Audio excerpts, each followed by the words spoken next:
Hello, welcome to the Knife Yak channel.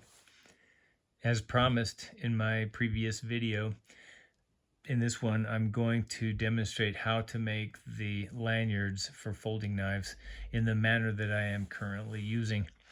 I demonstrated the process for making lanyards in other videos a couple of months ago. If you go to my channel and just do a search for lanyards, you'll find them. The basic process is based on a snake knot, which is a common knot used for people that do paracord crafts and things like that. I explained that earlier in one of my previous videos, but what's different is that back then I was either making the entire lanyard out of a single snake knot, or I was using a double snake knot and then finishing it with a triple snake knot, but now I'm using 3 triple snake knots. The advantage to this method is that you can use skinny cord with fat knots. And the skinny cord is very important because a lot of knives have small lanyard holes, and this allows you to get the double strand through that we need in order to make the lanyard removable. Or even if it's not removable, we can still attach it in the usual way, just putting the strand through the lanyard hole and tying it in place so it can't be removed without cutting it. And you'll still want to use the same kind of knots. This has the advantage of giving you a good surface to grip, and the knots are big enough that you can feel them and you can hold on to them. And I find it gives you a good, very textured kind of a lanyard that you can easily hold on to. So before I get started in actually making the lanyard, I'm going to just remind you what kind of cord we're talking about. Standard 550 paracord like this has 7 inner strands surrounded by the cover or the sheath, and we're going to be using a lighter weight cord which has 4 inner strands. And the cord in question is manufactured by Atwood Rope Manufacturing Company. You can get 100 feet of this for about $7.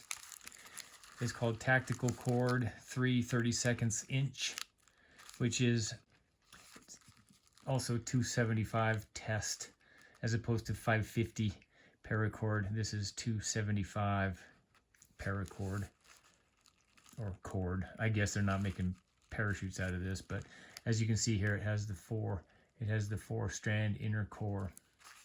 And you can buy this cord directly from the manufacturer. Atwood Rope Manufacturing has a website with a shopping cart feature, and you can buy it directly from them in dozens of different colors. So this is the kind of cord we're going to be using. And I've already got this piece of cord. We'll use red today.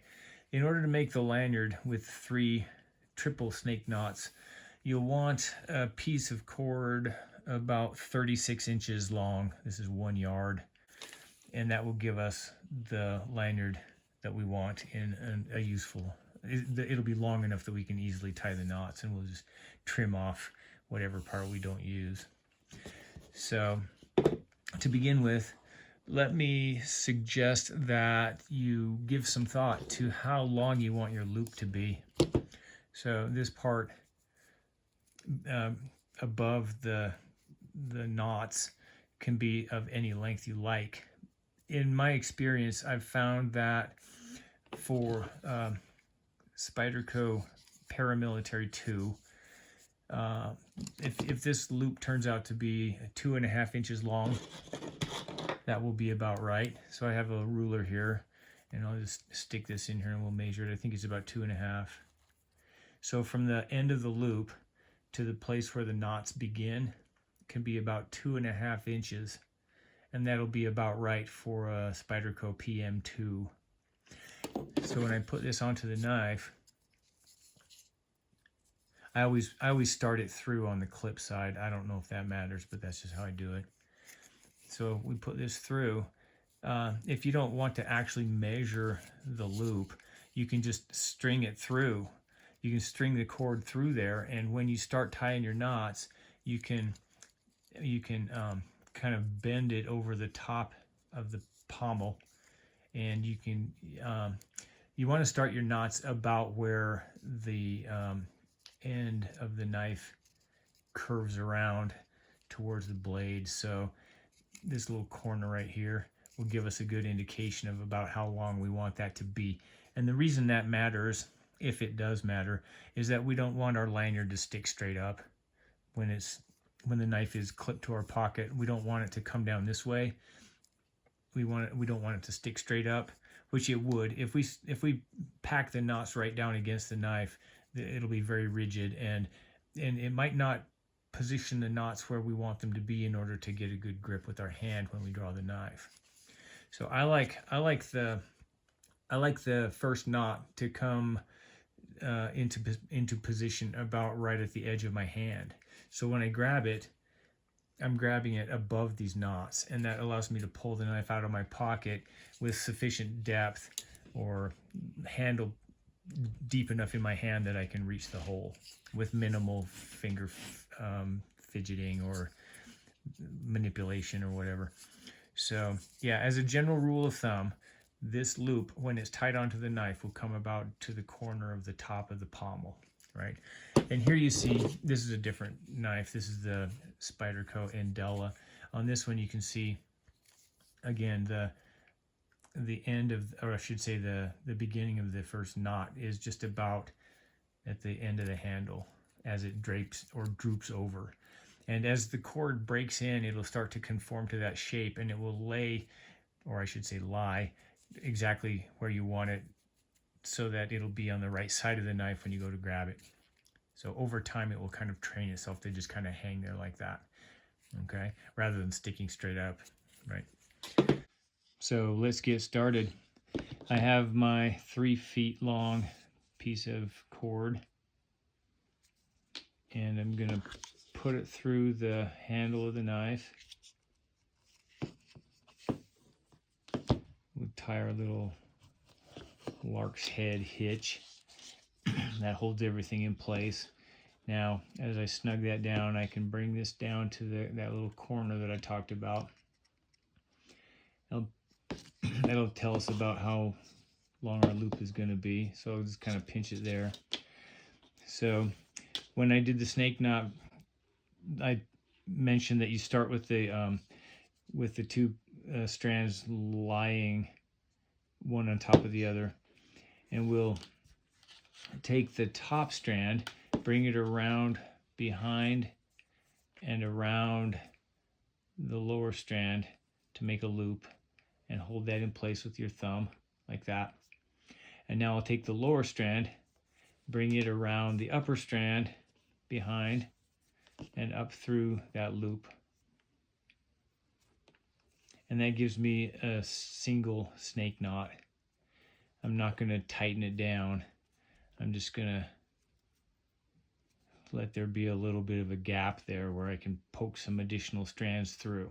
So if I were to tighten that down, it would be a single snake knot. Basically what I'm going to do is I'm going to take this strand that's going through the top loop, I'm going to bring it around again underneath and around the lower strand through the top loop, and that gives me,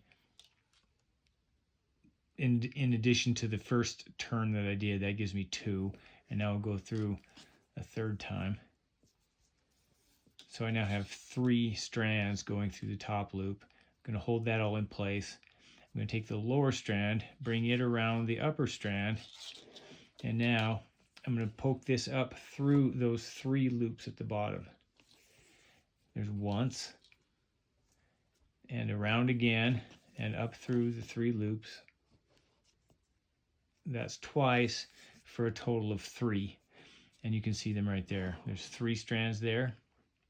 And if I turn this over, there are 3 strands there. And that's why I call this a triple snake knot. Okay, so as I keep these strands all kind of lined up so that they're laying next to each other and sort of uniform, I can gently and gradually snug down the knot to tighten everything up and get rid of any slack. So you just kind of poke if I take one of these strands that's a little bit slack down here on this side, I can poke that, kind of push on it, and that way I can come around to the other side and kind of find the strand that is the continuation of it and tighten those up. And then hopefully everything will still be in place. So we have a nice pretty 3 strands and 3 strands.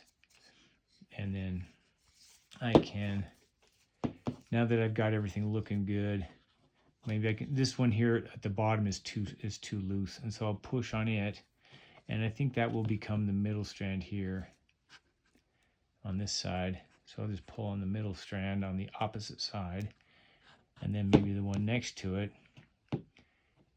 and then this one to tighten it. And that's how I can get rid of the slack. And you just kind of keep doing that until everything's good. So when everything's good, I can just pull it tight, and everything will lay where it's supposed to lay. That one's still got some slack in it, right? So I'm just going to push it through again. So again, I think it'll be the middle one here. And then the one next to it, you just tug on them to pull out the excess, right? Okay, now if I pull each of the tails separately and just do that in sequence, I can kind of get everything to snug up really good. So that looks pretty good, right? That's one triple snake knot. So now, starting again, I'm going to take the strand on top. Actually, I'm going to take this thing off of here. So now that I've got the first knot in place, I don't really need the knife to orient me. Just out of curiosity, I'm gonna take my ruler and measure this and see if I'm anywhere near 2.5. This is closer. Well, that's 2 3/4 inch. That'll be a little longer than I want, but it'll be okay. And for the purposes of our demonstration, just pretend like that's 2.5 inches. Doesn't really matter that much. And so I'll take the strand on top. And by the way, it doesn't matter. I could start with it this way or turn it around this way. Doesn't matter. Just whichever one is on top. Sorry. Find the top. Okay, there's the top one. This is the top one. I'm going to bring it around the lower one. Make the loop and hold it in place. Take the strand that's inside the lower loop. Bring it around the upper strand up through the lower loop. Now that would be a single snake knot. Just going to hold everything in place like that, kind of. So now this one that's on top again, I'll bring it around and up through the loop right next to the other one that's already there. So that makes 2. And here's the third one. So the 2 I just did makes a total of 3 since we already had one in there, right? So there's my 3 strands going through the top loop. Now I'll take this lower strand and I'll go around and up through all 3 of these loops that we now have. There's 1, bring it around again, up through, and there's 2, and that makes a total of 3. So you can see them there, there's 3 and 3. So now this is way up here. I want to push it down. Before I tighten everything up, I want everything to come down here where it's supposed to be. And you just kind of nudge it a little bit before you really make anything tight. And that way we can get our knots to lie more or less next to each other.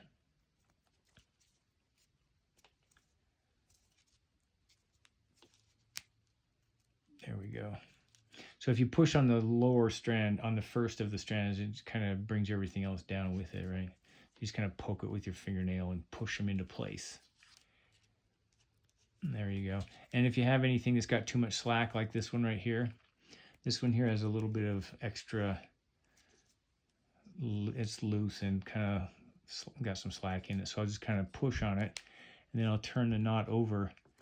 And that will probably be the one, whichever one is on top here is probably that one. So I'm going to, in this case, it looks like it's the middle strand, but it's really the one on top. So I pull on that, and that will take the slack out of the one on the other side. And then the one next to it, now we can pull on it to get rid of the slack we just created. Helps if you have good strong fingernails, which I don't. And then having done that, now I can take this and just pull on it, and that will tighten this up. There you go, see? So now we have our 3 strands here, our 3 strands here, and I could just keep poking that and doing what I just did, you know, follow that around, pull on the middle one. And if I do that 2 or 3 times, I can get rid of most of the excess. There we go. It takes a little bit of perseverance. And now pull that one and it tightens everything up. So if I just tug on each one of these in sequence and then just pull on both of them, give it a good firm tug, and that gives us our knot. So there's 2 triple snake knots lying next to each other. So we're gonna do one more. Okay, top strand goes around the bottom strand, hold it in place. Lower one goes around the upper one and up through. That is a single snake knot. We'll hold it in place. Take the top one around 2 more times up through the loop next to the pre-existing strands. Okay, there's 3. Now I'm gonna let those be a little bit, open them up a little bit. So now I take this bottom strand up and around, up through the 3 loops. Come on, open up. I should have made them bigger. Okay, so there I'm going to go up through the 3 and come around again. So those 2 makes a total of 3. Okay, there we go. There's 3 and 3. And these are hopefully going to be lying next to each other, so it won't be too ugly. Sorry, that was really confusing, but I think on average, you can kind of get the hang of it. I'm trying to now get everything, now that I've got everything in there, I have to kind of turn them around so they're lying next to each other the way I want them. If possible, I like my knots to be pretty when I'm done. For functional purposes, it wouldn't really matter if the knots are if the strands are overlapping each other crosswise. It's just embarrassing, that's all. Okay, oh, that won't be too bad. Okay, so I'm going to push down on that one to bring the others with. Push down on the lower one and just kind of nudge all 3 of them. So this one's got the slack in it, so I'm going to push it. The lower strand has got too much excess, so I'm going to push on that, and then I'm going to take what I think is the middle strand here. It might be any one of those, but it's probably the middle one. And then we can just pull on these and then tug on that.